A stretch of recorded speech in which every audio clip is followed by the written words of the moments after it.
C. Joseph Vijay எனும் நான்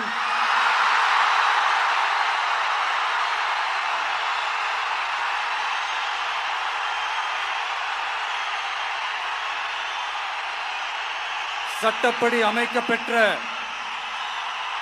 இந்திய அரசியல் அமைப்பின்பால் உண்மையான நம்பிக்கையும் மாறா பற்றும் கொண்டிருப்பேன் என்றும் இந்திய நாட்டின் ஒப்பில்லாத முழு முதல் ஆட்சியையும் ஒருமையையும் நிலை நிறுத்துவேன் என்றும்